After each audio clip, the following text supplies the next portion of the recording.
Welcome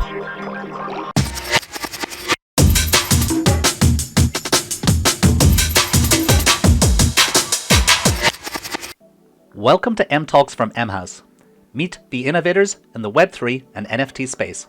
We're still early, but there's no time to waste. Let's get started. Today we have a true innovator. He is co-founder of Transient Labs, which creates dynamic NFTs and custom smart contracts.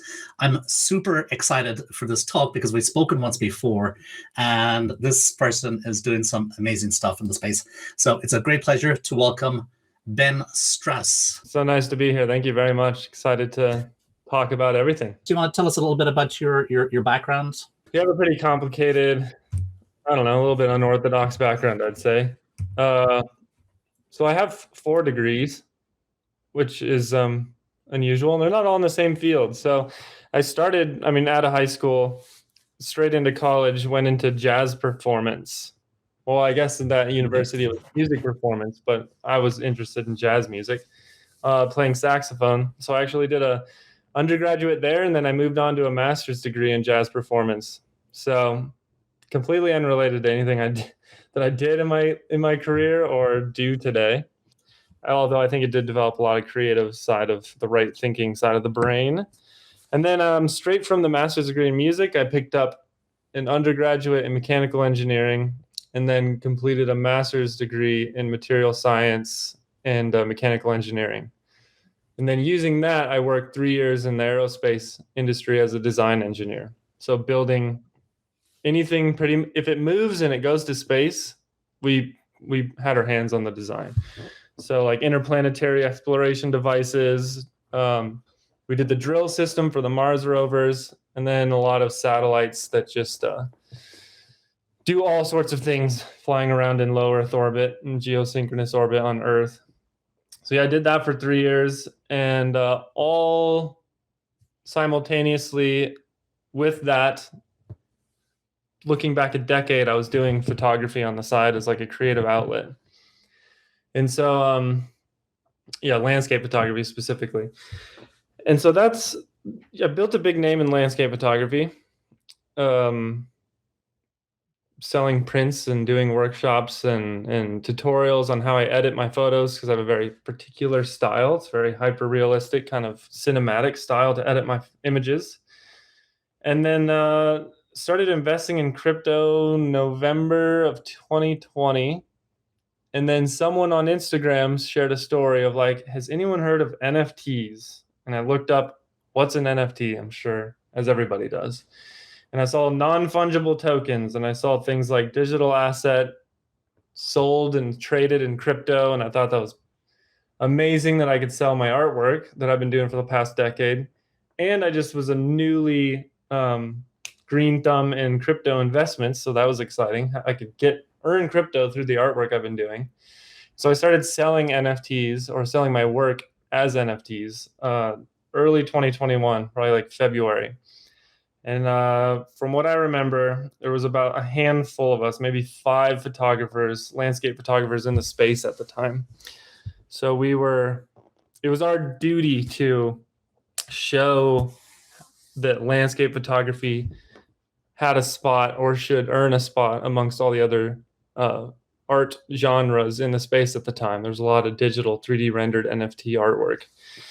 And now I think landscape photography is one of the most prolific or abundant forms of artwork in the NFT space. So it's kind of cool to be a pioneer in that and blaze the trails for a lot of people. And so did that for a while, still working as an aerospace engineer with my best friend, Marco Pafis, who's actually a co-founder of Transient Labs. We worked at the same aerospace engineering company. And one day, he has a pretty heavy coding background, like software engineering. I just presented to him. I was like, I think you would really get in, because he wasn't sold on crypto, but I was like, I think you could really you'd really dig into the solidity side of things, like smart contracts and the coding behind that, and the tech innovations of smart contracts in general. And he gravitated to it and quickly became addicted to learning everything there is to know about it. And that's when we realized the potential of creating dynamic artworks, not just static JPEGs or looping videos like most people were doing at the time, but creating truly living art pieces that reacted to the world around them or reacted to the viewers that owned them or viewed the pieces. And that's kind of really where Transient Labs was born. There's a big void in the market. We got a lot of demand of how are you guys doing what you're doing with the pieces that we released early in the fall of last year in 2021. So yeah, we founded Transient Labs, and it's been just crazy upward rocket ride since then with the amount of interest we've had in the projects we've been doing. So that's my long explanation where I came from and where we are today. MTALKS is sponsored by the Linked Collection, the definitive art collection of the Web3 revolution. Imagine being one of the founding members of a global community and owning a piece of history. Imagine being a core part of the most ambitious project ever launched, dedicated to digital art and ownership. Imagine 1,000 artists from 200 different countries with over 1 million supporters linked together, creating a movement of the scale never before seen. 10,000 fine art NFTs whose impact will echo throughout time. This is the Linked Collection, your entry to a community that will change the world. Visit mhouse.club/linked, LINKED, mhouse.club/linked. It's amazing how relatively young Transient Labs is to have such a body of work, I think, out there in the NFT space. Can you tell us maybe a little bit about one or two of the very first projects you did, how you found them maybe, and challenges you faced, or why you chose those? So yeah, the very first one was called the 24 series, like the number 24, and that being that each piece cycles throughout a 24-hour period, just like the sun does around Earth. Probably a little bit of homage to aerospace engineering there, but that was the initial piece, because we were looking at my photography, Marco and I, and we're like, what if we did something dynamic and made this piece come to life? And I obviously have a huge body of work in landscape photography, so what would you do? And I guess the first thing that came to mind was landscape photography, or photography in general. You're taking a snapshot of time and you're freezing time. So if you want to go back into the dynamic realm from the static realm, you kind of move backwards. So you take the viewer of a still photograph and you bring them a little bit closer to what it was like actually experiencing the scene in person as the photographer. So you unfreeze the time. And that's where this concept came with, why don't I take a photograph of a location and then process it as such to go through every single major state throughout the day. You have your daytime, then you have like transitions into sunset, where the colors get beautiful in the sky and the light gets more low and angled on all the subject matter in the landscape itself. Then you kind of transition into blue hour, into midnight, where you have the Milky Way out in the sky. And then you move into blue hour or twilight, sunrise, and then transition back into day. So generated all the artwork necessary for that and the photographs. And then using code, we programmed the first photograph that lives with you. You can hang it on your wall, and it updates every 30 seconds, grabs the new time, and then the blend map slowly and linearly transitions to the next spot. So you can't notice it changing, but it's kind of like watching paint dry. If you left it on your wall throughout the day, that piece slowly evolves and tracks the sun in your sky. So it's like actually having a window to a different part on the planet outside of your house. So that was the original project. And it actually, the challenges there were tying it to the exact experience of the viewer. So knowing where they are on Earth, what are their sunset and sunrise times for that specific day of the year, because it changes throughout the year, as we know. Winter shorter days, summer longer days generally. So that was the challenge, is how do you tie it to a specific viewer location and pull or calculate their exact sunset and sunrise times. And the last piece of that series, we also went a little crazy and included the exact moon phase at night of the 30-day lunar calendar. So it actually tracks the lunar cycles as well. But yeah, it's all on the blockchain. It's all been collected by some big collectors, and it's living day in and day out. Anyone can check in on it anytime, and it's different for everybody across the planet what they're seeing at any given point in time. You went out there and took, for want of maybe a better word, pardon my ignorance, but like almost like time lapse photos for each moment, and used those for the final product. Yeah, I actually made it a little harder on myself in the sense that I took one photograph during the day, so the shadows were pretty neutral. And then every scene, I don't know if you've seen any one of these pieces, but every scene in that piece, other than the daytime shot, is completely post-processed.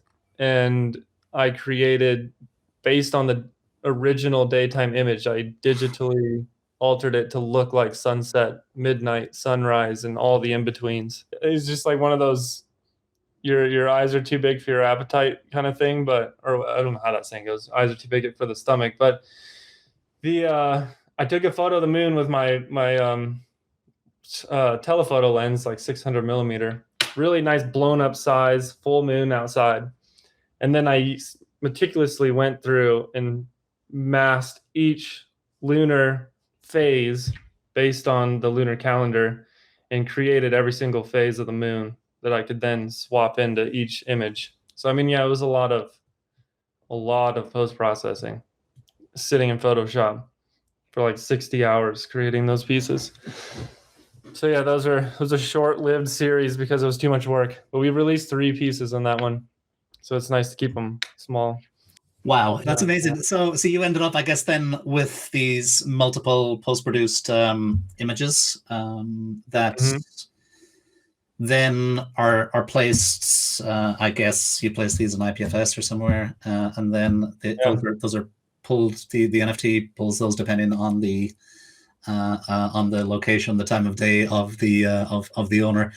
Just very quick, without getting into too much detail, how does that last part work in terms of getting that timestamp and changing those? Yeah, I can explain that pretty high level. So yeah, there are for the first ones there were just 4 images: daytime, sunset, night, sunrise.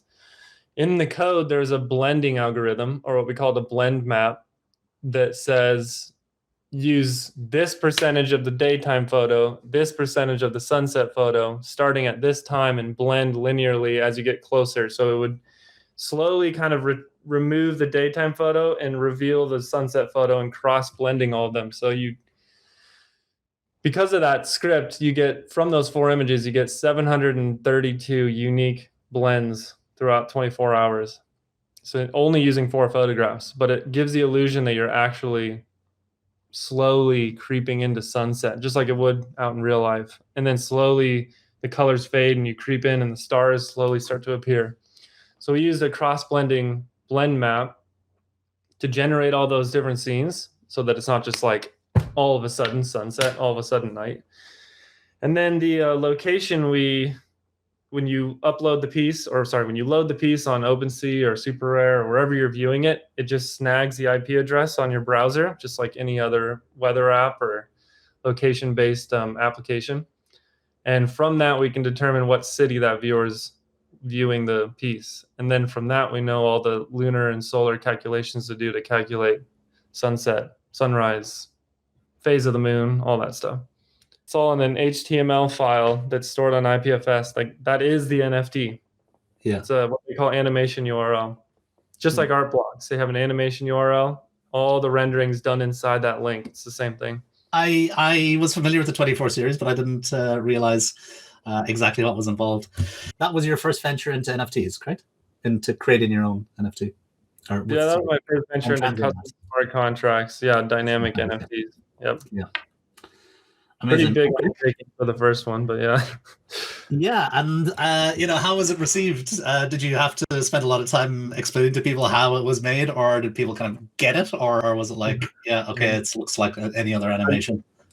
No, I'm pretty sure even to this day, people don't fully understand everything that goes behind it. Some people do, and explained all of it in bits and pieces here and there, but there's still people that think it's a looping video that's really long, or a time lapse, or don't understand that the moon phase has actually changed. Like, there's a lot of things that I'm sure people aren't, or a lot of people don't even know that if you're in Australia and I'm in the US, we see different versions of the photograph. Like, it's location dependent. Even though I've blasted that out on Twitter a million times, there's still people that don't know that's what the piece is doing. So that was your first piece with dynamic smart contracts. Where did that take you next? I mean, I'm guessing first of all you thought, okay, that was an insane amount of work. Did you think it was worthwhile? Let's do something simpler, or let's do something more complex, or where did you go next? Well, yeah, it was a lot of work from the photography side and the post-processing. The code was a lot, but upfront learning all of it. But now that we can whip out those day-night things like super quick. From there, let's see, we got a lot of interest on what we were doing, and then someone reached out to us. I don't know if you know Neil Strauss. He's a New York Times bestselling author. Yeah, I do. Yeah, I met him in NFTLA actually. And I saw that you helped publish a book of his, which I think was maybe one of the first. Yeah, that was the first one that you could read as an NFT. Okay. It's like fully, the book is the NFT. Up until that point, people used PDF viewers, which are really clunky, or they just would have the cover, and it's a membership, or it's like a download token, where then you can go download the ebook off a website if you own this NFT book, which is really just a picture of the cover. It's like a token pass kind of thing. But no one's ever did like the book is the NFT, where you can flip through it and it reads like a book, and the whole thing's stored on that in the metadata. So yeah, we did that with Neil. We're not related, by the way. Everyone thinks we're related. We have the same last names, but as far as we know, we're not from the same family. Yeah. And he wanted to flip the publishing industry on its head and have the minters be the publishers, and cut out the whole publishing in like traditional publishing industry altogether, which is kind of a cool concept. So every time you'd mint a book, it would be assigned an edition number sequentially as they minted out. And so you minting it, we're the publisher, and you own that edition of the book, instead of like buying it in like, I don't know, Barnes & Noble or something after it's already been published. And then on top of that, we released a special function in one of the tokens of the 898 books that we released, that gave complete ownership of the entire book series to one lucky owner. And so it was built into the smart contract that they inherited pretty much the IP rights and the publishing rights to that book, Survive All Apocalypses. And we revealed that through like a raffle. And so that the owner of that book can do whatever they want. They could sell the whole thing to Barnes and Noble. They could take the script to like Netflix to make a show, which I know is the direction that they were headed the last time I talked to them. Yeah, that was kind of a cool twist that we added in there. That was Neil's idea. So yeah, that was pretty nice. Very cool. Because I've seen the book. I've seen it on OpenSea. Yeah, it's interesting. You can flick through the pages, read through it. So that was the first book, I think. So you said the entire book was stored on the metadata. Again, I guess on IPFS, right? Yeah, it was all contained within that HTML link, or the animation URL. Yeah. So yeah, you could read it. I mean, that was someone coming to us asking us if that was possible, and we figured out how to make it possible. And that became one of the most popular forms of smart contracts we did for a while there, because then we did a photo book with Time magazine. We did Time's first issue as an NFT with Vitalik Buterin. Mm-hmm. We did Caitlin Cronenberg's photography series, her book. Yeah, there's a lot of books followed that book. We're kind of all based on the same concept. Yeah, we're kind of burnt out on books, but I think it's definitely going to be one of our core free public tools. We're building an HTML builder. That's like the working title. It's not going to be actually what it's called, but essentially like a codeless solution for creators to go to our Transient Labs website and build their own dynamic NFTs without us needing to be in there. They kind of just plug and play, drag and drop their stuff in there, and it pops out the finished metadata for them that they can then take to their own smart contract or mint onto a platform. That'll definitely be one of them, is a book builder, because that was pretty popular. Yeah, that was the first project under Transient Labs. We we founded Transient Labs and registered the business right during that project with Neil Strauss, if I remember correctly. Yeah, so that was like our first Genesis project. Fantastic. Yeah, and so you've done a lot more of those. So you mentioned Time, quite a few books. What other type of people are coming to release books as NFTs? Let's see here. I mean, yeah, photographers love photography books. Yeah. You have Time, that made sense for them being a magazine. Yeah.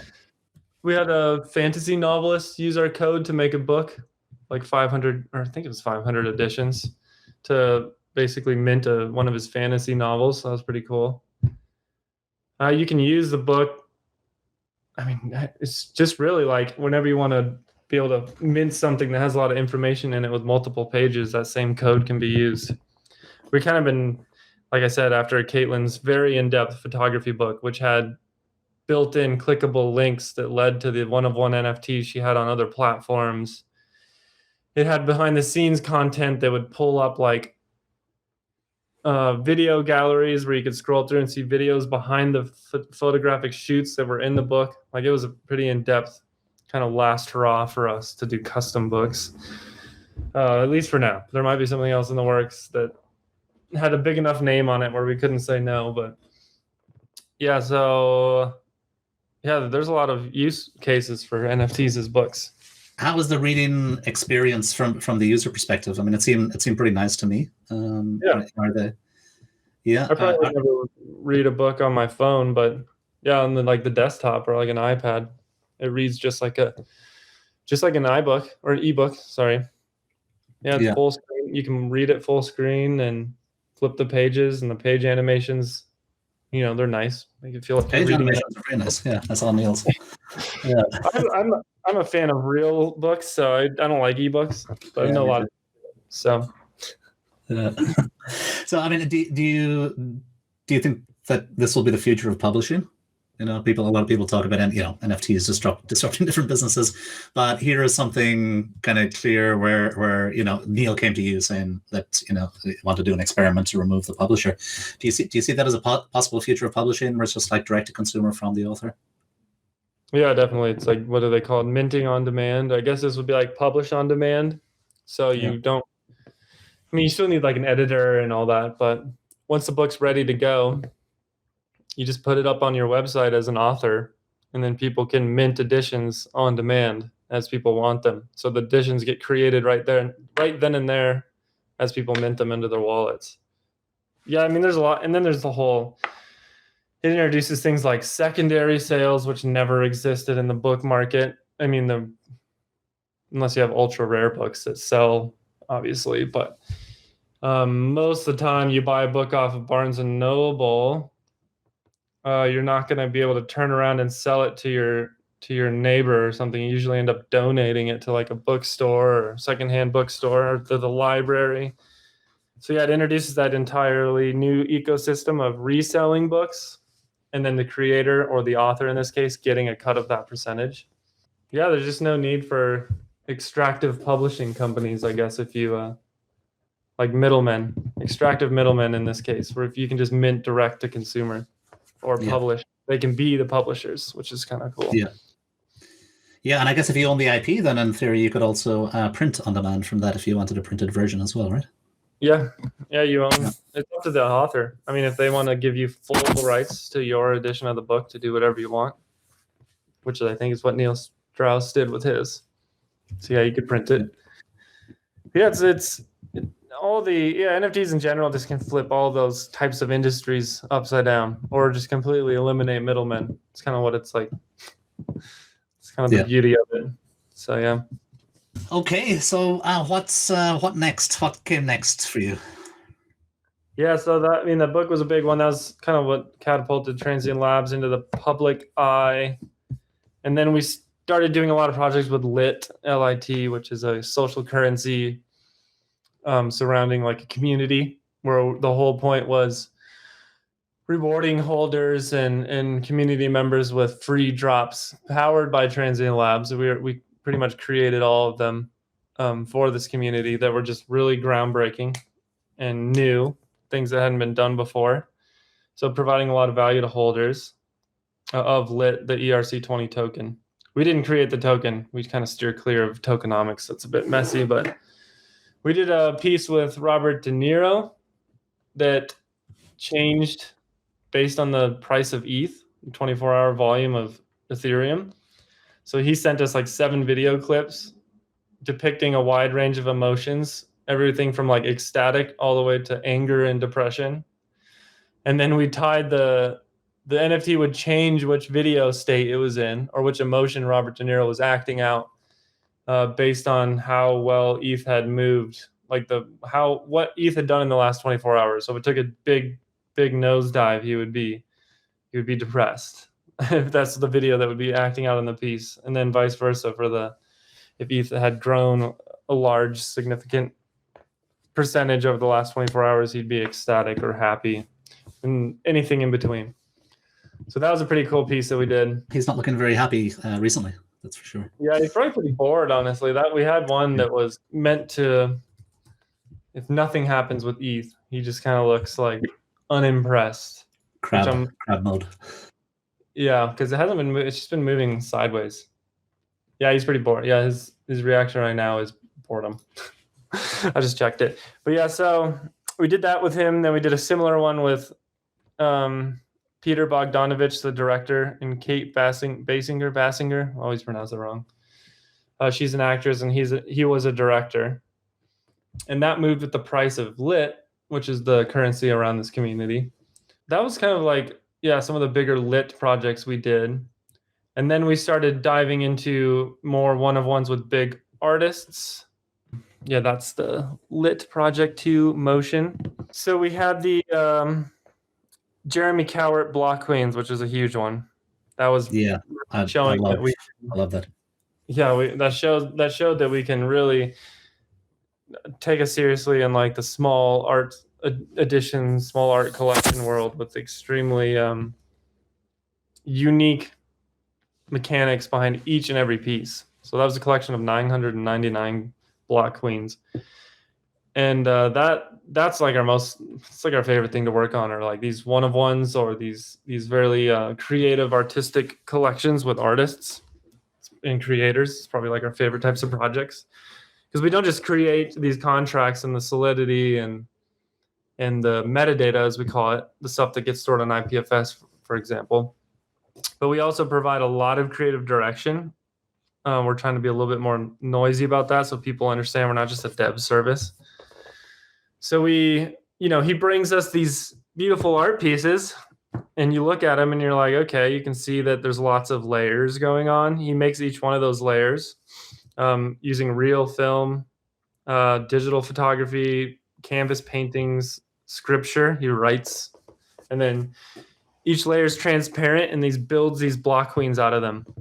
And so looking at that, it just made clear sense. The direction for us to take was, hey, what if we broke these into their original layers so that the users could experience how these pieces are actually built? Yeah, you're showing them right there. So the idea is that you can like rotate around and navigate through these pieces, just like you would see in a real museum or an art gallery where these pieces are exploding off the wall, and you don't see the full picture unless you stand in front of it, but you can see how each layer is built up and zoom in and see the 4K quality of each layer that builds up these pieces. So we did this very complex mechanism for all 999 pieces.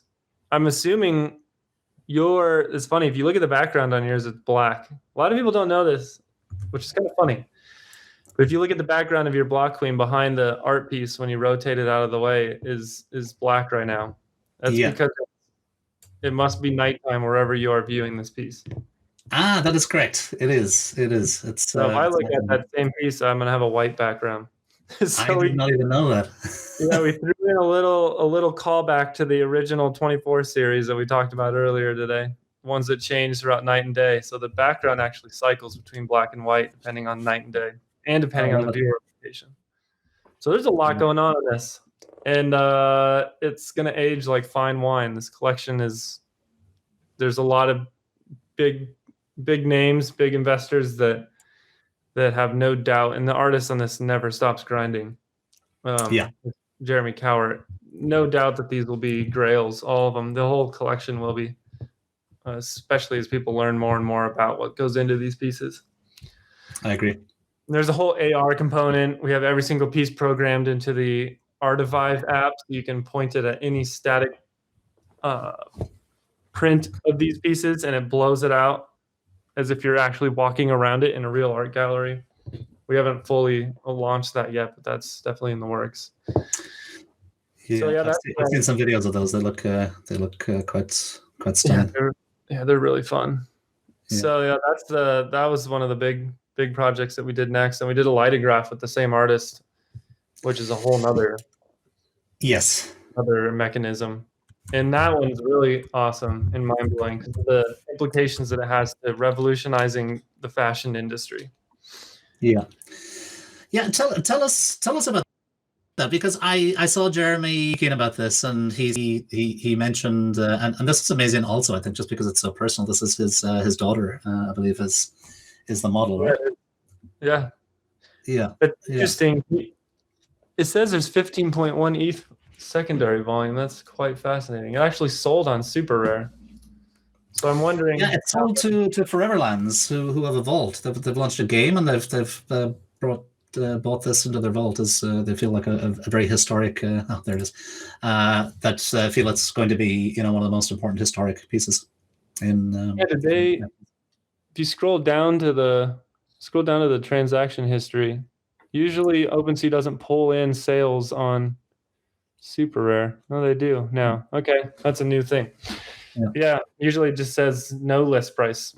But yeah, so that one was really cool because of this patented technique that he has where these models sit in a specialized studio or specialized photo booth, really, if you want to think of it like that. And then he has actual studio lighting, like not just LED strips, or whatever people call them, ring lights, but actual studio lights set up at specific, very engineered positions that fire off timed with his camera shutter speed.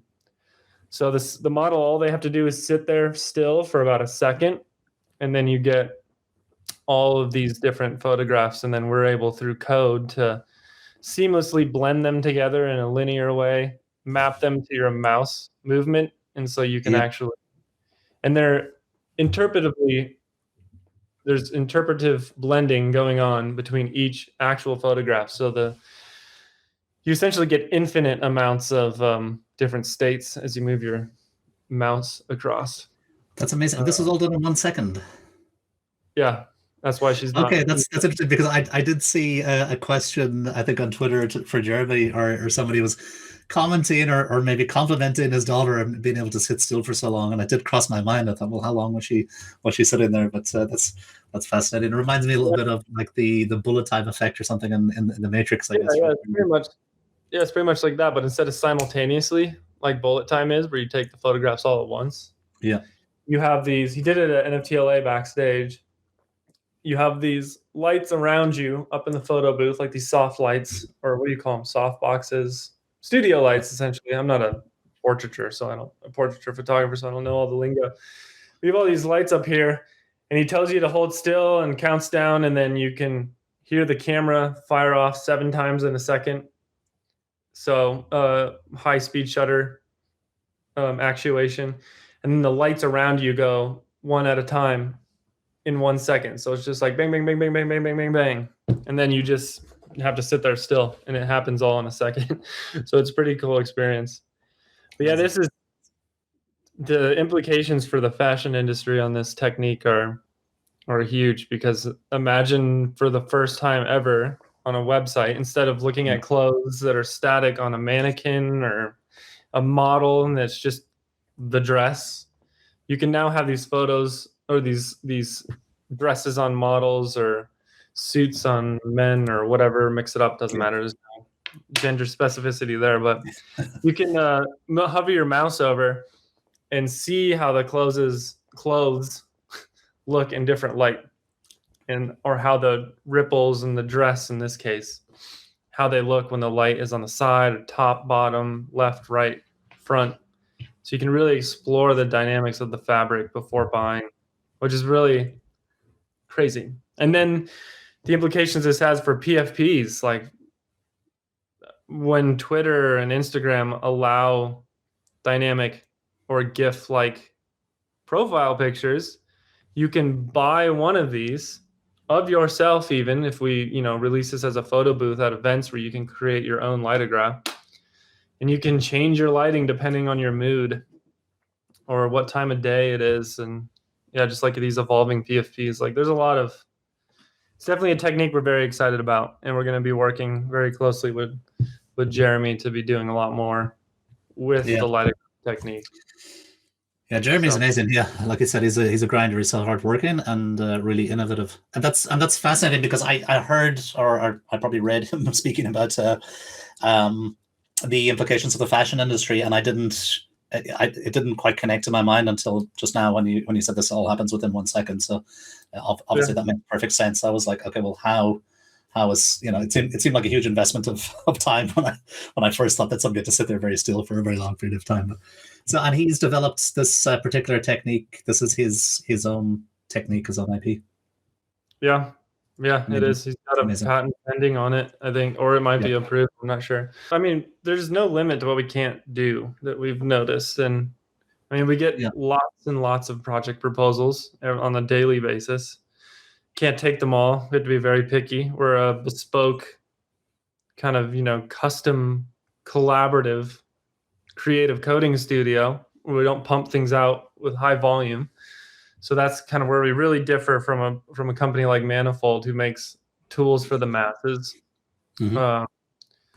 That being said, we do have some very innovative, groundbreaking tools coming out that will be for the masses, but once again, in our wheelhouse. So there are tools that help creators make groundbreaking types of NFTs, or pushing the boundaries on what people think of with smart contracts, and incorporating really awesome mechanics and dynamics into pieces, as well as just like security. It's a big thing of ours, and we test the crap out of all of our smart contracts. Marco's a test engineer by trade, so he's used to developing from a testing perspective. And so you test while you develop instead of develop, then test, then fix, then iterate. It's just slower that way. I actually came across you guys mentioned recently on Rect. Is it Rectica? Yeah, we helped audit. I guess we do auditing. You were listed as the auditor, I think, on their side. I was like, oh, I think I just saw that last week. I was like, oh, that's interesting. Yeah, we audited and consulted and helped those guys through their drop. So that's something else I guess we do for close friends and some projects. We did that with Collective Strangers as well. We were more like a consultant auditor on that project, although we did end up writing the smart contract for the membership token on that one. I mean, the list goes on, but it's all kind of surrounding that idea of pushing boundaries in within the NFT technology suite. So blockchain, smart contracts, metadata, security. Jumping back just for a moment, just to Lightograph. So does that use the same kind of what did you call it, a blend mapping technique as the other projects you mentioned? It's pretty close to the 24. Instead of being time based, it's mapped to your mouse or your finger, or in the case of NFT NYC, your touchless gesturing. It's going to map so you can basically stand in front of this artwork and put your hand out and just move your hand in the air and shift the lighting. So that'll be pretty fun. But yeah, it's kind of the same concept, linear blend mapping. It'll be fun because we're also doing the Solstice Series there, which is probably the most complicated thing we did with my photography. Okay, but I'm not familiar with this. You want to tell us more? Yeah, it's like I was gonna say, it's the most complicated, but the least known because it sold so quick. I'm sure it'll get more known as we release more pieces from it. But yeah, if you go to Solstice Homebound, just type in Solstice. Now these are not digitally photoshopped. So I went 6 months apart, shot this scene in the summer, and shot this scene again in the exact same spot, meticulously lining up all the pixels in Photoshop in the winter. So if you go to the description on the bottom where it says created by me, scroll to the bottom of that description there. You see a view full screen. It's just a better experience. Yeah. So yeah, that winter scene and the summer scene are real. And now if you drag your mouse on it, it uses fluid dynamics to push the pixels around and you can explore the transitions between the seasons. That's insane. And so this thing is running on your GPU, executing millions of calculations every second, following the Navier-Stokes equations, which govern fluid dynamics. So it simulates real fluid flow.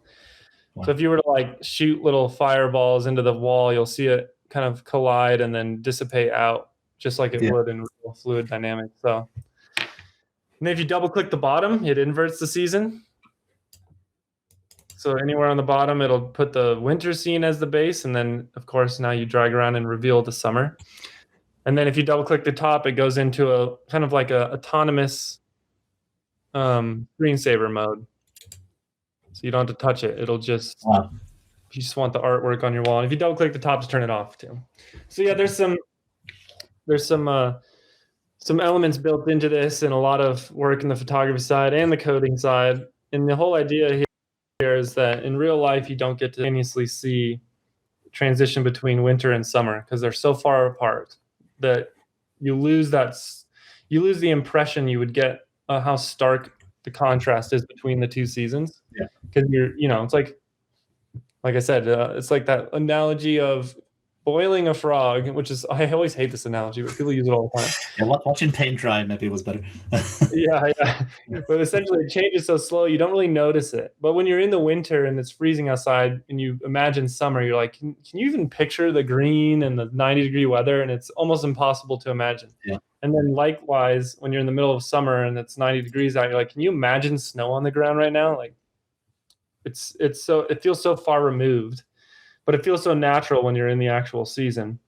So the idea here was giving people an experience to simultaneously explore instantly the alterations that seasons do to a landscape, essentially. And then the fluid dynamics behind it was kind of partly just being nerdy engineers, and it's a really cool effect, but then also kind of symbolic of how time is fluid, I guess. So that's that piece. It didn't last long, less than like 2 hours before auction was kicked off. And so yeah, that one's I mean, I could play with this for hours. It's like I don't know. It reminds me of those little games you have when you're a kid with the fluids. Yeah, no, it's really fun. And on mobile, you can use up to 5 finger touch points at once. So you can, so it's really, really cool. And then so there's 2 more in this series from 2 other locations. And solstice, of course, meaning sun, the furthest away from the sun and the closest you are to the sun, winter and summer solstice. Mm-hmm. It was a play on seasons, but this effect can be used for anything, really. You could use it to colorize images. Yeah, NorCal guy bought that one.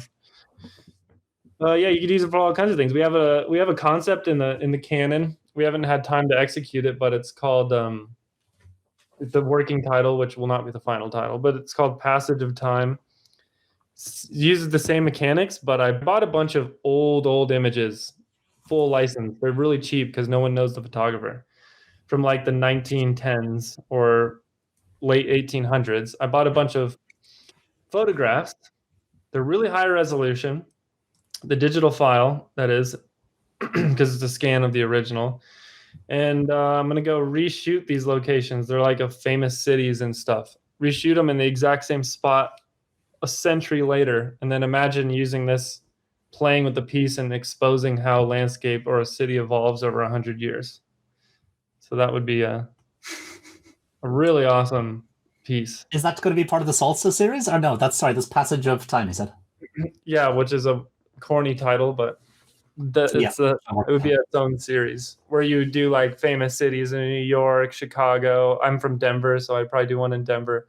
And I've been collecting these old photographs, buying them from the public libraries, funny enough. That's where you buy the licenses for them. It's the Chicago Public Library of Denver. Like, they're the ones that own these photographs, these historic images from like the late 1800s. And they're very high resolution because they're essentially not film photography, but oh my gosh, it's skipping my mind right now, the name of it. The technique where you just expose it to a sheet of glass, essentially. Okay. You know those you can't move, super old. Yeah. So the detail, the resolution on those is extremely high compared to like digital sensors today. Okay, I was wondering. You can zoom in and zoom in and zoom in, and the image just holds its sharpness. It's pretty impressive. So then the challenge is finding exactly how they shot it, where they shot it, what lens were they probably using, or what's the equivalent focal length, what's the height the camera was at. There's a lot of moving factors that go into it. Whereas this piece here that you're looking at, that was me. So I kind of remember where I shot it. I have the EXIF data that tells me what camera I use, what lens I use, focal length, the aperture, like all the details. So it's a lot easier to recreate these, but trying to recreate on a camera that doesn't exist anymore, that's going to be, that'll be fun and hard. These Solstice collections, there's 3 of these, is that correct in total? Yeah, there will be 3. Right now, this is the first one. I haven't released the second. We're getting a little sidetracked. I'm going to release another piece next week that's not part of this series, but the timing just worked out. It's not something I've been sitting on for a while. It's a regular photograph of one of my landscapes. It's an image from Iceland, and one of my favorites. I've been wanting to mint it for a while, but I don't really just mint things to mint things. There has to be an extremely powerful reason to doing it, I guess, because I want to maintain scarcity. So I've been waiting for an excuse to mint this piece. It's like one of my favorites, and I guess people just have to wait to find out what it is. It's one of my favorite images from Iceland. 2 hikers standing amongst the highlands of Iceland, which is an insanely beautiful landscape. We've been sitting on this mechanic for a while. I wanted to do an edition. I haven't done one since like June of last year. One of the first photographers to really brave the editions world. A lot of people thought I was risky at the time. I did an edition of 100, and it did end up selling out, which was cool. And that was the last edition that I did to this day. But editions make a lot of sense in NFT space, and more people are doing them. But I didn't want to just do an edition for the sake of doing an edition. There had to be a reason behind doing an edition. And I came up with this this contract mechanic that it's basically a new take on an ERC 721 contract, which is what people use to mint one of ones. And it has a special function in it that we're branding with the name shatter, like SHATTER. And what it does for the first time, to our knowledge, for the first time ever, it allows the creator to give the collector this option they never had before, where they buy the one of one. It's truly a one of one artwork, let's say on super rare. But there's this switch in the contract that only the owner of the piece can flip. And if you flip this switch or you execute on this function inside the contract, which can be done through Etherscan, it shatters or burns the original one of one piece and instantaneously drops the same piece fully numbered and editioned inside your wallet at the same spot that the one of one was at. So it gives collectors an option to buy one of one artwork, but at any time and point, if they ever choose to do so, they can shatter the piece and convert it into an edition. The edition size is set by the artist when they create the contract, but let's just say you put 100 maximum. Mm-hmm.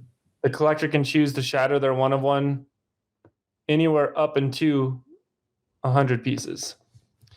And then it mints it into a wallet and numbers the pieces Iceland, number 1 out of 100, number 2 out of 100, and they're all their individual tokens. So they're all 721s themselves. Yeah, they're all edition 721s. They're not 1155s. So they're all numbered. It also adds a property to each piece called edition number.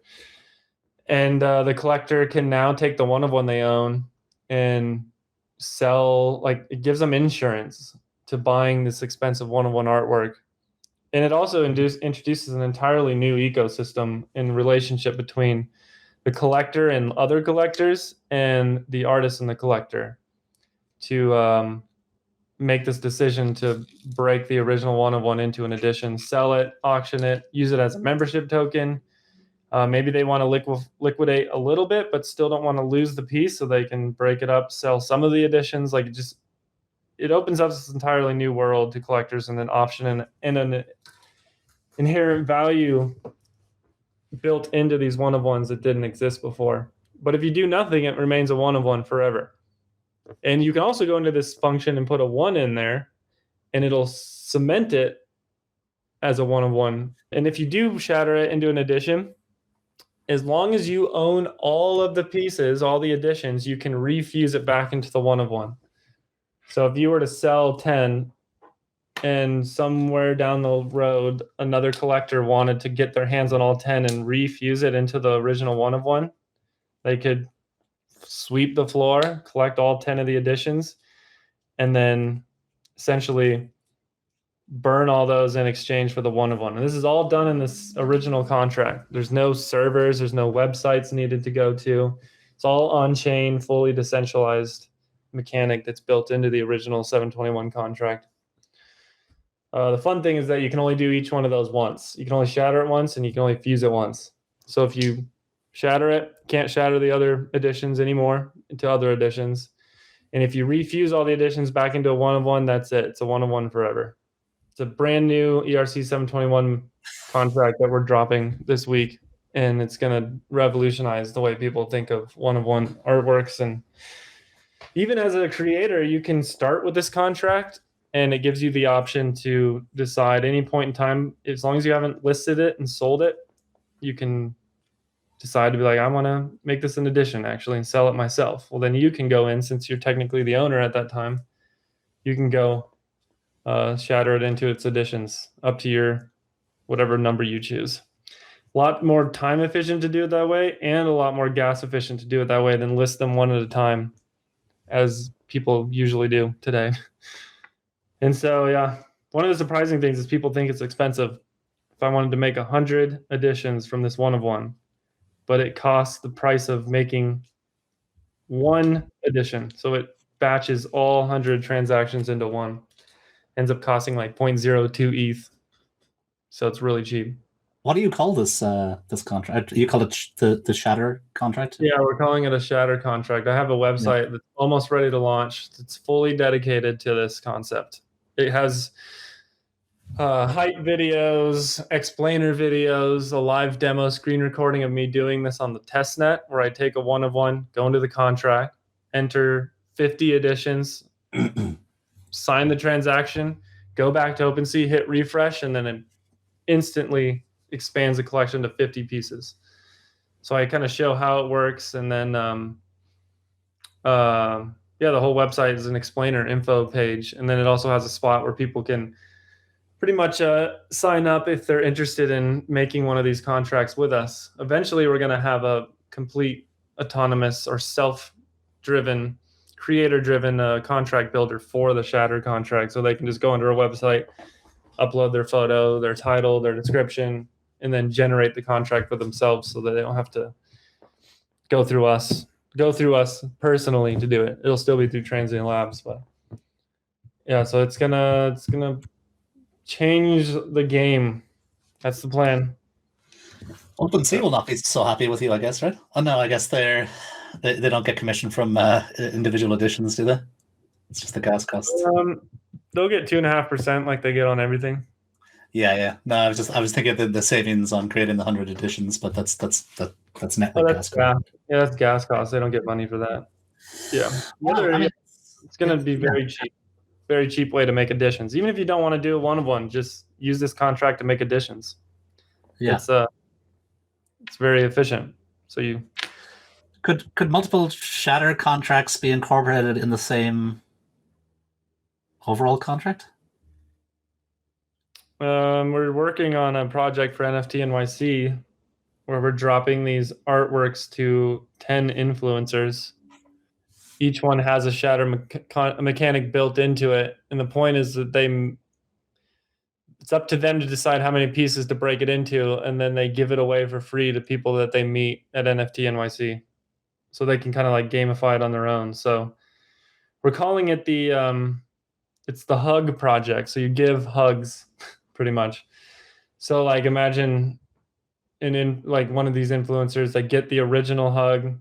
They can break it up into any amount of hugs they want, up to 25. And then what they do with those is up to them. They could use them as a membership pass to a party they're hosting. They could they could kind of like play games with it. Like anyone who finds me at NFT NYC, I'm going to give you one of my 25 hugs. So it's kind of like it's a fun way to market this, but they're all built into the same contract. So you can do multiple Genesis tokens essentially under the same collection that can each individually be broken up into editions. We're launching a collection that has multiple editions with copies. And yeah, I'm just kind of thinking out loud, could you release each of those in theory as a one of one with the shatter contract and have them shatter into, which would add an extra layer then, right? That they could be in theory reconstituted back into one of ones. Yeah, as long as you own it. We put that in there. It's probably going to be very rare that anyone uses that function, but yeah, we thought it was fun. We had enough big collectors kind of bring that up. They're like, well, what if I shatter it? And then I second guess myself. It's like, well, as long as you own all of them, you can fuse it back together, but you can only do it once. So you got to be careful. We made it that way. It's technically speaking, you could do as many times as you want, but it kind of takes away the fun permanency of it. So we're like, you get to shatter once, you get to fuse once.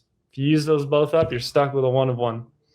So you got to choose wisely and make sure you know what you want to do before you do it.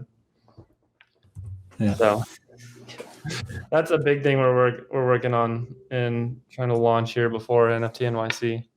That's amazing. And how does that work if somebody wants to use it? Do they need to contact you directly, contact Transient Labs directly, and then have it kind of custom made, or? Yeah, I mean, I have. Since this podcast will be out, let's see, after. Yeah. Sorry, I can't seem to share screen anymore for some unknown reason. Oh yeah, well, I'll just share this with you then, so you can see. So it's not even a public link, and it's not even a finished page. But this whole web page it's just a page on our website that's dedicated to Shatter. So we have this promo video with I wouldn't recommend turning on the music during the podcast, but it's got some pretty banger hype music there that talks about what it is. And then there's a bit of incomplete Shatter fact FAQ that I still have yet to finish, but you can click down each one to drop down and read about the frequently asked questions. Clearly, they're not complete, and there's more to add. And then if you keep scrolling down, the background will change to yellow. This is where we're going to have the live screen recording of a demo of shattering a one-of-one piece, what it looks like, how to do it, a little bit of a step-by-step for people that want to learn. And then on the very bottom, that answers the question you just asked, is for the time being, if people want to create their own with us, then they just submit this simple form, and we can help them generate a contract and send them on their way. Fascinating. Yeah, we're building a collection with 1,000 one-of-ones. Each will be an edition of 10 copies, and it's a collection of 1155s. No, 721s. Okay, I see. Yeah. So just when you were describing this, it just made me wonder. It could be, the plan was to take each edition and make 10 copies and release those as 10 numbered 721s, but it could also be interesting to make those as one, each of the 1,000 as one shatter, and then shatter them and kind of have that game theory where in theory you could buy them all up and reconstitute them. Yeah, that's would be one use case for sure. Yeah. It's going to be fun to see how people use it. And we can obviously customize on top of this. We've had talks of Imagine Beeple's 5,000 days, that concept, but someone selling an entire PFP project as a one of one that's in a giant grid of 10,000 characters. You can, a massive file. And then that collection gets auctioned off to one huge whale for 1,000 ETH or something. And then that collector can hold on to it, or they can shatter it and it'll break it into all 10,000 unique one of one PFPs. So there's things we've been thinking about, which would be really crazy. Huh. That's insane. Yeah. Okay. Because our collection will be 1,000 artists each create one piece, and we're creating 10 copies of each, and we're keeping the one of 10 within MHAS, so that we'll end up with 1,000 one of 10s. Which was exactly like you described. We're like, okay, it's going to be similar to Everyday's 5,000 in the end. So yeah, that could be a really interesting use case also for those 1,000 one of 10s. Yeah, it could be. It'll be fun to see what kind of ideas people come up with. So yeah, the idea is make the basic one free, but then if anyone wants to do added customization like that, we work with them and, of course, charge some kind of upfront or percentage primary deal, as we usually do. We're launching it this week, so it's going to be exciting, and lots of just tweet blasting out until everyone gets the point or notices what we're doing. Amazing. Love it. Okay, so you mentioned earlier that you're going to have a lot of tools available. So this is clearly one of them. Yeah. You mentioned the book contract. Yeah, we're just already available. It'll be like a codeless solution for HTML building or dynamic metadata constructor, so that people who have no background in code can go make. We'll have select templates, obviously, because we can't make it purely customized. But like, hey, do you want to make a 24-hour piece or a piece that changes every day of the week or every season? You can make one of those by yourself, or make a book by yourself, and whatever other concepts we kind of run through. It's usually the pieces that we do ourselves, use them a few times, and then once we retire them from our like customized category, we'll put them in the HTML builder so that other people can use them. Okay.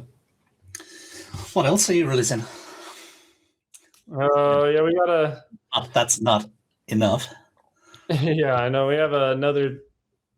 It's a protocol, actually, and it's going to be a tool that essentially captures the obsession of putting things on chain.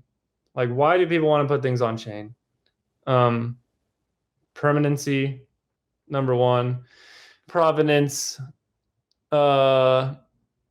security, in the sense of like security of your assets. So like if IPFS goes down, your contract is pointing to nothing now, and it's just gonna, OpenSea is gonna throw an error like, I don't know what to pull. There's nothing on the other end of this contract. So that's why people want things on chain. So we're developing a protocol that we're huge plans for this. The aim is to get OpenSea, SuperRare, LooksRare all implementing this protocol so that it works across all platforms. But essentially, it satisfies all those concerns that I just named: permanency, proof of ownership, longevity, all the things that people want on things on chain for, but doing it without putting the actual metadata on chain. And the reason why you don't want to put the metadata on chain, well, first of all, most of the times it's just too much data. Like a regular JPEG, even with a really reduced resolution, is too much data to fit into one block. You exceed block limits. So now you have this mess of multiple blocks spilling into one another.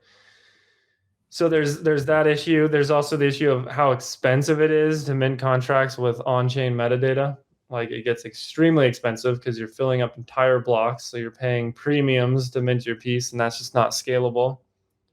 There's also the argument that the more data you put on the blockchain, the less decentralized it becomes. It's actually an inverse relationship. You have like if you imagine like a graph, you have the more data you put on, am I mirrored on this one? Anyways. Yeah, you are. You can unmirror yourself. The more data that you put on, the lower your decentralization becomes of the blockchain. And the reason why that is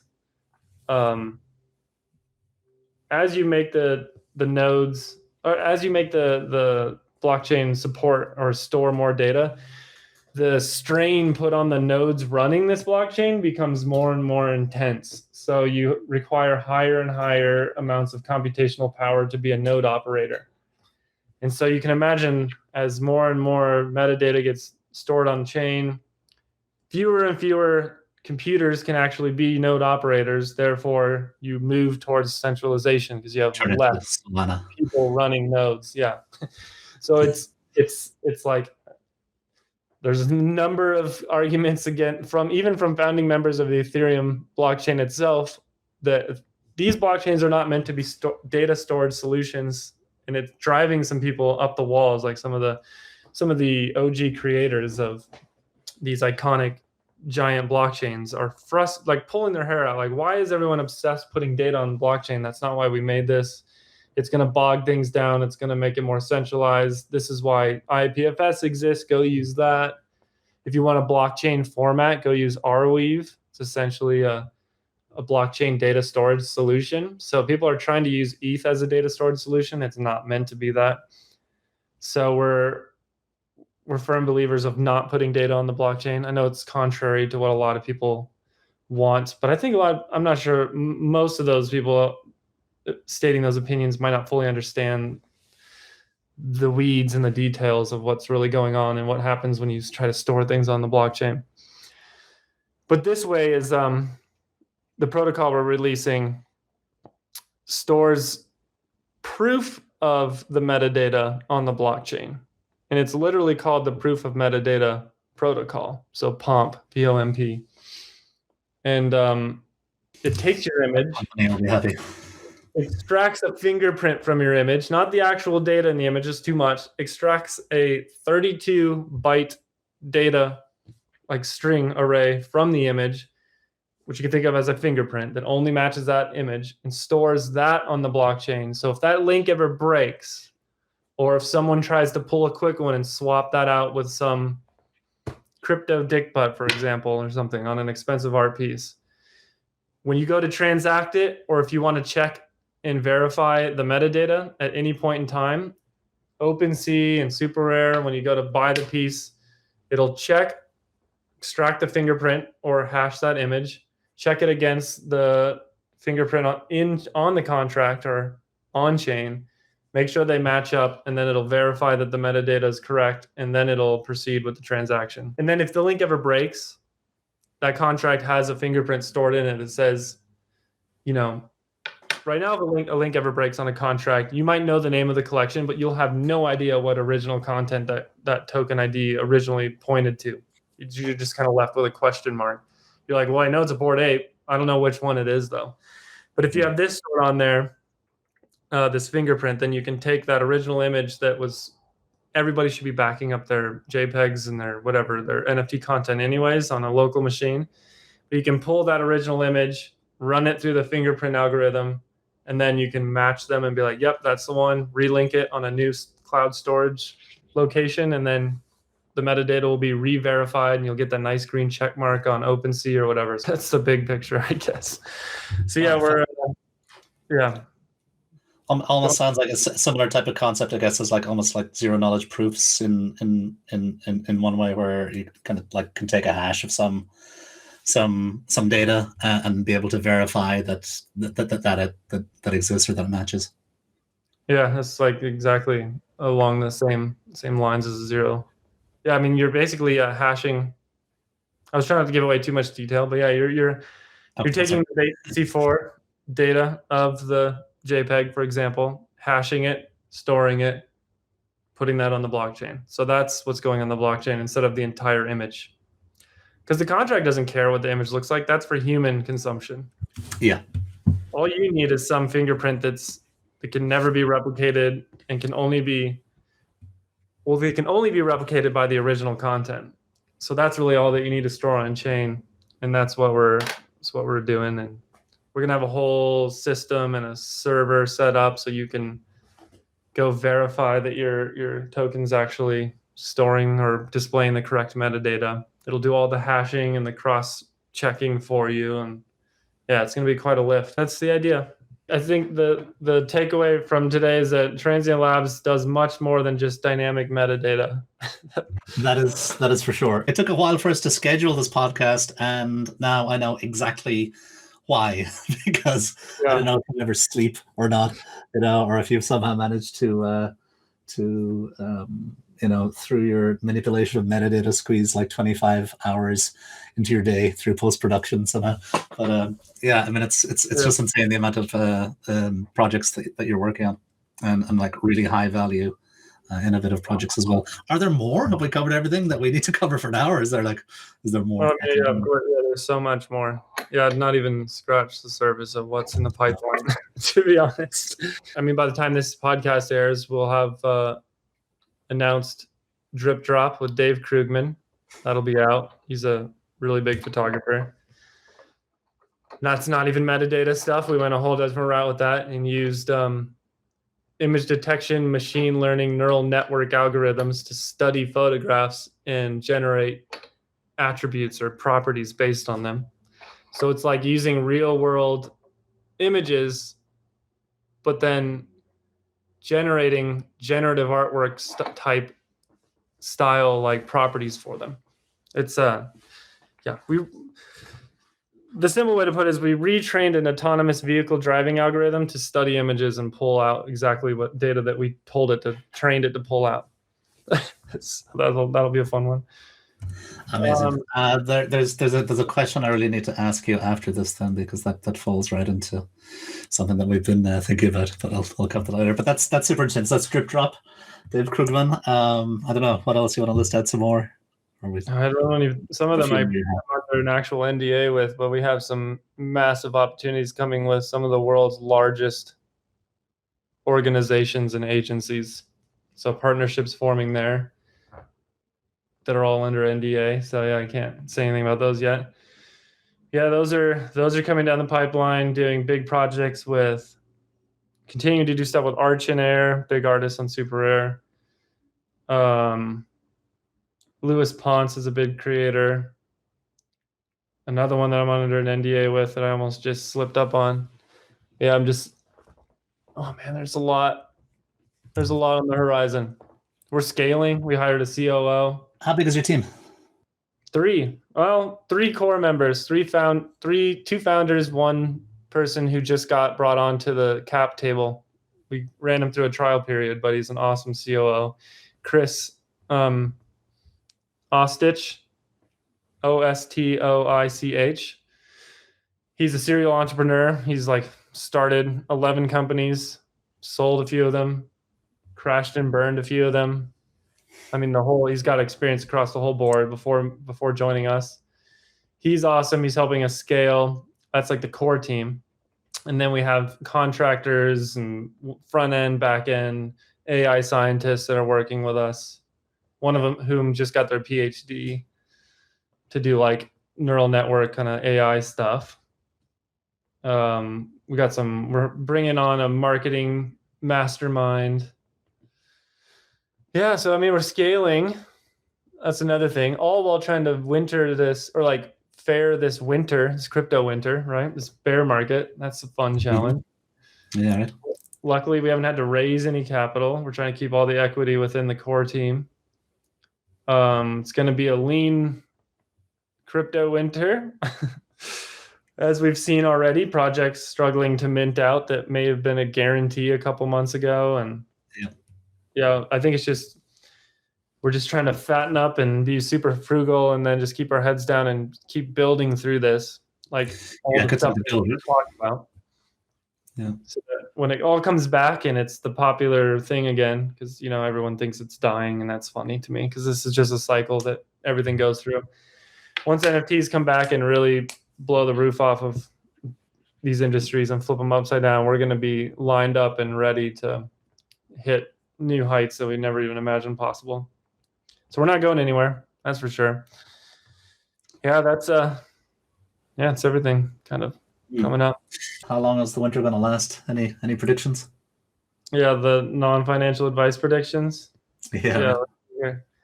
I mean, it's really tied to, at least in the US, and I'm sure it's globally driven too, but a lot of it's tied to the interest rates that they just keep hiking every so often. As soon as they freeze the interest rate hikes, there's a lot of predictions from traditional investors and quote unquote experts in this space that study trends in crypto markets and regular traditional stock markets that we'll see a rally once the US government freezes interest rate hikes, which is supposedly supposed to happen sometime this summer. That's the rumors going on. So, I mean, anywhere from anywhere from 3 months to 3 years. It's a wide window. Hopefully no longer than 3 years. It'll be a long. Yeah, I mean, it used to be tied a lot to Bitcoin halvings, which I think the next one is 2024. But I mean, there's so much other activity now within Ethereum and smart contract ecosystems and NFTs that weren't there before. So, you know, makes you wonder if the crypto market will decouple a little bit from the Bitcoin halvings. Do you have any thoughts around that? Yeah, well, I mean, we got the merge for ETH, the merger, right, from 2.0 and going proof of stake. That's supposed to have happened for many, many months that they keep promising. What did I think they originally said it happened in 2019 or something? Yeah. So that could be a driver. If they time that with the freezing of interest rate hikes, that could be pretty cool if it goes well. Yeah, I don't know. I mean, I'm pretty new to crypto, but I take a lot of solace in my fellow OG crypto investors / trad investors who've been doing this. They're doing options trading since the 90s, who just laugh at everyone freaking out right now. They're just like, I've seen this a million times. I saw it in the .com boom. I saw it in the housing crash. I saw it in 2013, 2018 with crypto. I've seen it with traditional stock markets. They just think they're just like, those who survive and stick around will be rewarded highly kind of mentality. Yeah. And so I have a lot of close friends like that, who are very well known in the space, who I cannot probably dox on the podcast, but you would know them. Big collectors who I happen to just know personally and lucky to be able to grab frequent drinks and dinners with. And yeah, they just are like, they're having a blast right now because everything's on a discount. So it's nice to see them just like, no doubt in their mind this is coming back and just buying shit up left and right. So yeah, I think it's hopefully no longer than 3 years. Definitely, yeah. I mean, it's coming back. It's just when 3 years would be a long wait. Yeah, I mean, I sold my ape at the peak of ape, like all-time high of Bored Ape Yacht Club, right before they released the other side the metaverse. Yeah, all that land. Yeah, and it sold at my ape is literally the data point that marks the turn down after it went all the way up to like 100 and something, 170 ETH or something, on something absurd.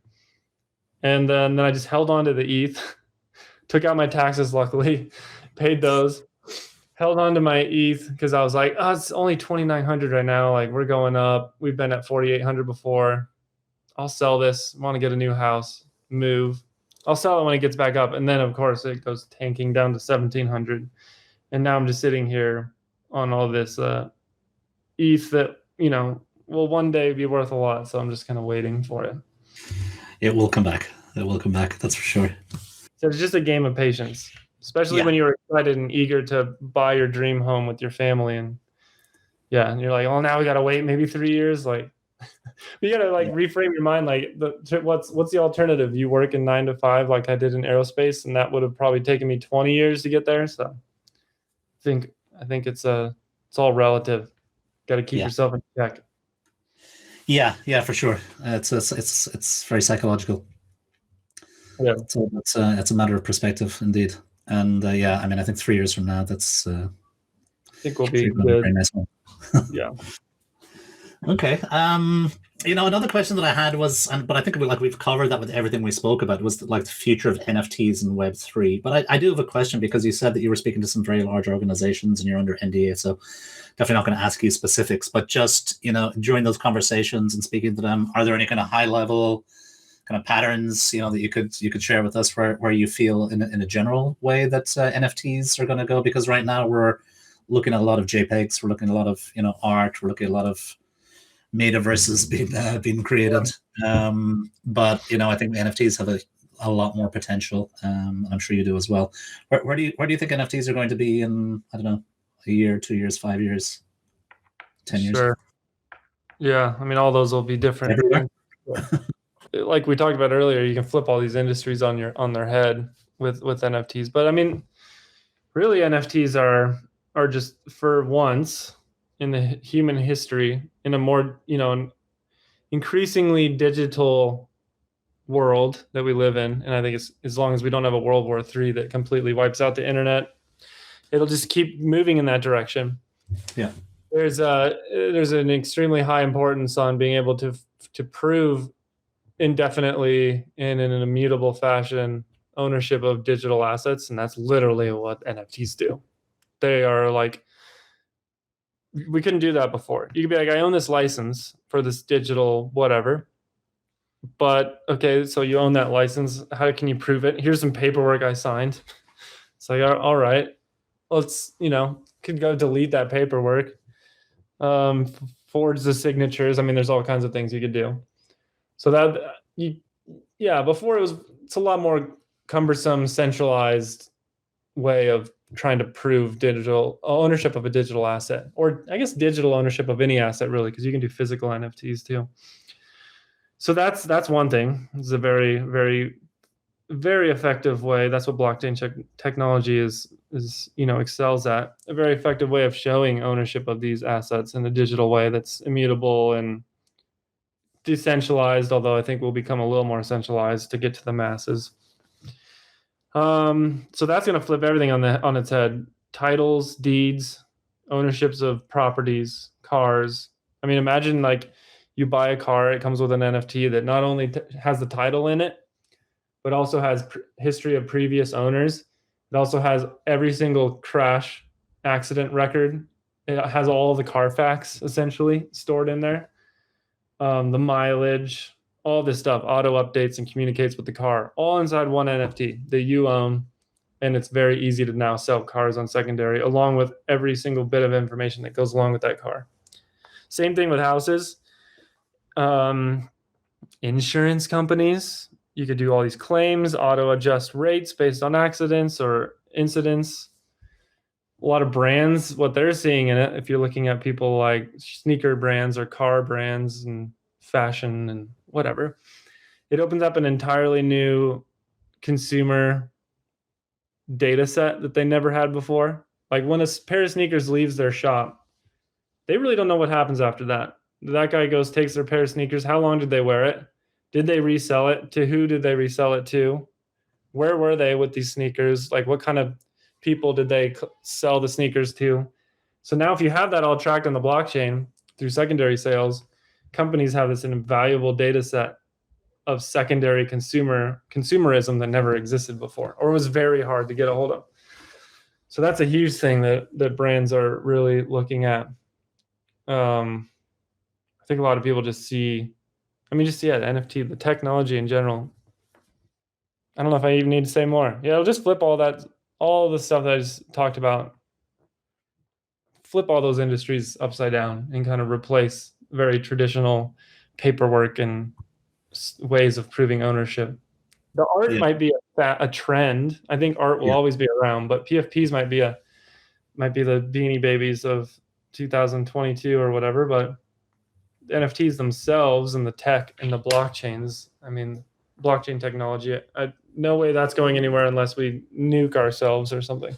Yeah. All these years, that blockchain technology has been around, and it's gained ground over the last 13 years or so. But the thing that really kind of took it mainstream, that I think nobody really saw coming, were NFTs last year. I think that level of adoption, from NBA Top Shots and the rise of CryptoPunks, and it almost kind of came out of nowhere. I don't think anybody could have predicted that this thing that nobody could pronounce would be the thing that suddenly every kid on the street suddenly knew what NFT stood for and had some idea of what it was. Yeah, and it's funny when people say like NFTs are dying, or I heard that NFTs aren't trendy anymore. I'm like, I guess that's like saying the internet's not trendy anymore during the .com bubble burst. Yeah. It's like it's a core technology that has a potential to revolutionizing the way we do everything, like literally everything, and not to mention metaverses. And people are all like, I'm one of them. Like, I would never want to live in a metaverse. It's not so black and white. Like, either you're in the real world or you plug into your Oculus and live in a metaverse. It's not like we're in a metaverse right now. I'm talking to you on a Zoom call, or I guess on the studio.restream. This is a metaverse of today. So imagine we do this instead in an actual a room that looks like feel like we're talking to each other. So you do Zoom calls, you do Discords, chats, you do all that in a more real way where you feel like you're sitting in the room with people. So we're all going to be in the metaverse. We already are. Do your shopping in the metaverse, but you don't live in it and like drive your car to your meta job, and it's not like that. But the tech is not going to go anywhere. So I think it's funny when people like just the mainstream media is like, NFTs are not trendy anymore. Are they dying? And you're like, that's I agree. But that said, I think unfortunately a lot of the mainstream view of NFTs is various monkey pictures. So I guess if that's your view of NFTs, then you could be forgiven for thinking that maybe NFTs are dying, not necessarily about Bored Apes, but just like just all of these cartoon derivatives. So I guess if you start off from that perspective, then okay, you made a point. But I totally agree. NFTs are going absolutely nowhere. They're just going to become ubiquitous. Yeah, it's just unfortunate. NFTs got misinterpreted or misnamed. People don't know what they really mean is PFP project. Yes. But everyone just calls them NFTs. They're like, those are the apes. You're like, no, apes are PFP project that runs on this much bigger technological understructure called NFTs. It's just but yeah, I think the same should happen with the internet. Same should happen with the age of computers. It's just history repeating itself. So I'm not worried at all, barring a world-ending World War III. They were running an Ethereum node on the space station for some time. I think you probably know more about this than I do. So maybe even a World War III will have some underground or in orbital nodes still running. Who knows? Probably not very decentralized. A lot of the Russian militaries funded themselves through crypto and Bitcoin, which is probably also what gives it a bad name. It's black market currency, as some of the extremists call it. But yeah, whatever. Everyone called the internet the same. You remember the internet in the... Oh my God, I remember just you scrolling on the internet, you'd see like a beheading video. Like, there's no censorship on this. This is like crazy terrorist, like use it to communicate to the world in like the late 90s. Oh my gosh, yeah, that was pretty crazy. It's the same stuff. Like, it always gets used by these crazy or evil organizations, of course, because it's not regulated.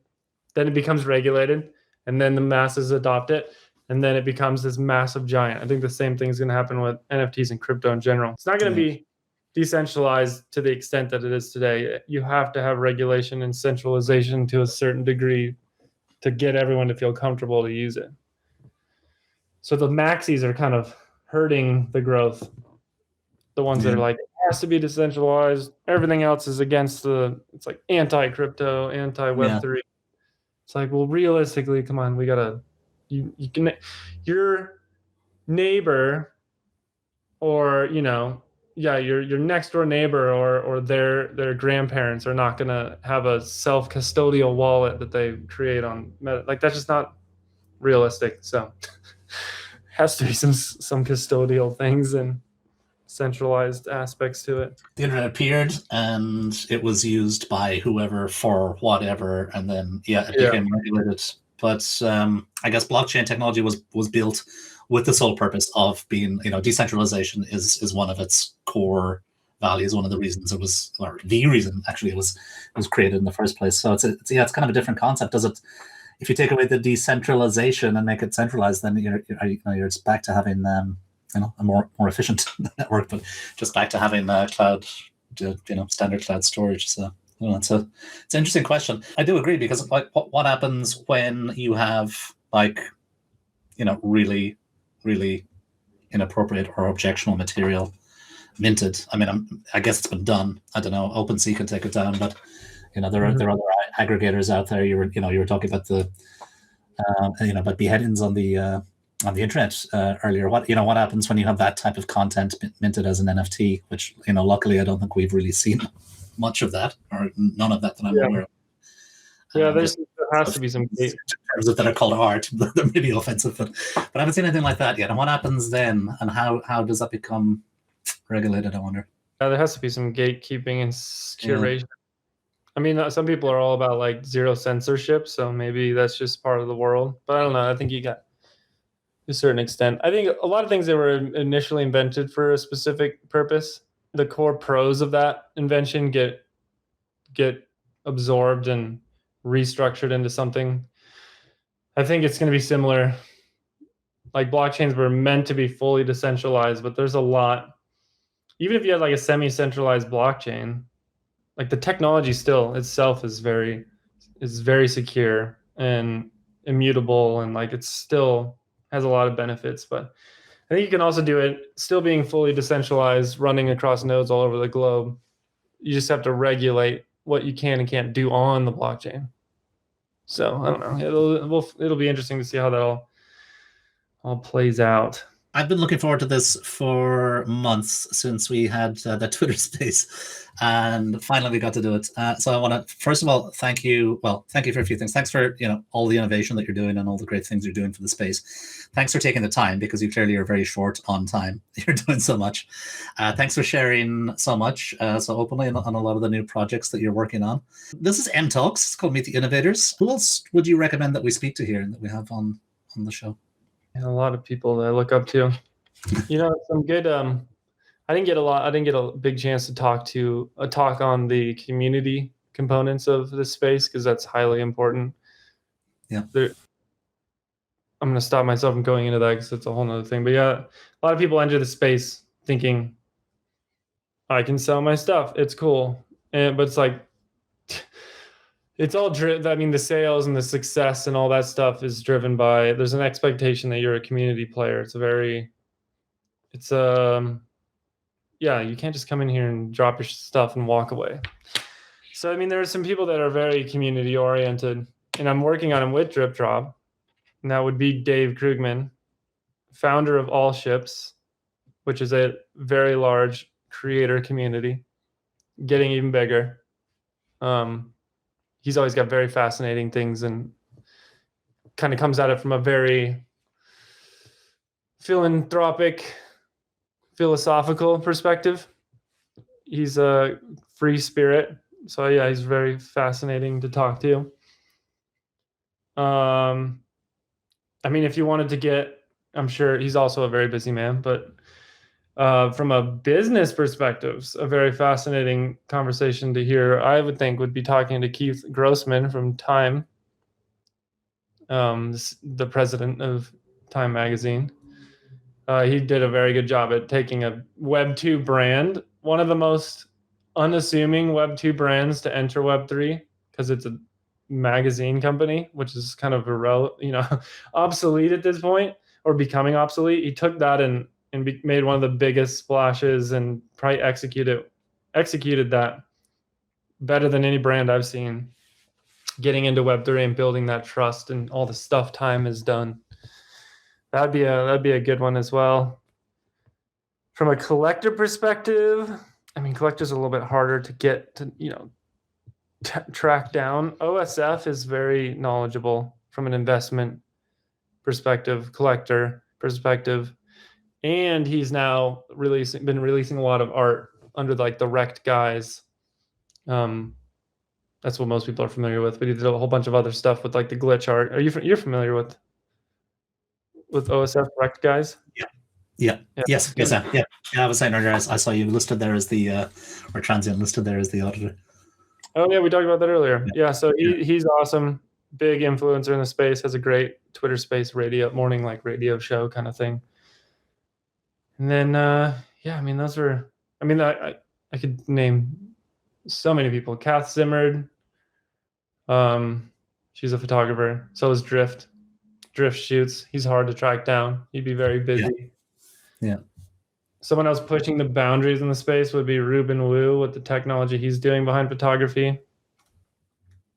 I think it's some like platforms too that are doing some crazy stuff. It'd be interesting to hear the story behind premint.xyz. I know a little bit about the founder. That turned into a really big thing, and their business strategy's like genius behind that. Yeah, I mean that'll keep you busy for a while. Excellent. Okay. No, that'd be great. Maybe you said you're working with Dave Krugman. Maybe that was the first one you mentioned. Maybe you could do an intro. That'd be awesome if you could. Yeah. Let me let this drop project launch so that things settle down a bit. But yeah. Our back channel, our team chat's like going a million miles an hour all the time. So I'll let that. Okay. Yeah, everything's about the project. But yeah, let that kind of simmer down. Okay, cool. And to close up, any advice for people in Web3, or just general advice for people in life? Any little nugget to leave us with? Don't underestimate community. It's I always have a joke that Web3 is. It's all about giving power back to the people. But there's like kind of like a running joke that goes around in some of the groups I'm in that it's very, and it's not a bad thing either. For some reason it has a bad name, a bad connotation to the word communist because of the 1970s. But there's a lot of communist aspects to it about being fair, equitable, giving back to the people, no 1% greed kind of thing. But yeah, it's very community driven. So tell your story, connect with others. Don't just drop your stuff. People want to know the background. That's important. That's important for any chance at success in the NFT space. And I guess balancing life's good to, I also have he's now a year old, my first child. So that's definitely keeps me very busy on top of everything I'm doing. Time management, it's extremely, I'm a workaholic. I'll go all day. I skip lunch half the time. But yeah, it's very important to take breaks and obviously focus on family. Those are the things you won't regret later in life. Man, I wish I didn't spend as much time with my family when they were grown up. So yeah, definitely set aside time for yourself. This space is a constant grind. People get burned out. You see it all the time with the mental health issues that people face. Constant FOMO, constant competition. You're comparing. You see, never before have you seen other artists. You don't, in the traditional world, you never sell a print and you be like, oh my gosh, I'm so excited. I just sold a print for $5,000 this morning. That's such a weird thing to say, but now that's common everywhere. Everyone's like, can't believe my piece just sold for 5 ETH. It's all on the blockchain. So you have this direct channel to comparing yourself to all your peers, which is stressful as hell. Yeah. So it's good to understand this is all curated information, and they have their down days too, and to step away from it from time to time. And then I guess a bit of off the beaten path advice that has nothing to do with what we just talked about, that I've something I always like to live by is because it's a very, it's a very social space. So you can take it for both digitally meeting people through a Twitter space or Zoom meetings, or when you go to these conferences. But when you walk into a room, instead of worrying about what everyone thinks about you and how you could have a good impression on them, reframe your mind to make sure that those people know that you like them and have a good impression on you. So you kind of flip it. And that is one instant way to make a lot of good friends and instant first reputations, I suppose. That makes perfect sense. Yeah. Yeah, it's an easy thing to remember, and it doing that, you're doing like all kinds of how to make friends 101, how to make other people, want to hang around you, all with just that one thought. It's like, make sure they know that you like them and that they're leaving a good impression on you, instead of worrying about whether you're making a good impression on them and they like you. Pretty simple way to reframe it, but it makes a world of difference. Ben, it's really been a pleasure. Really been an action-packed couple of hours. And I'm really glad we got to do it. So I'm definitely, on behalf of me, thank you very much. On behalf of MHAS and MTALKS, want to thank you as well to everybody listening. And please keep doing what you're doing. All right. Thank you very much for having me.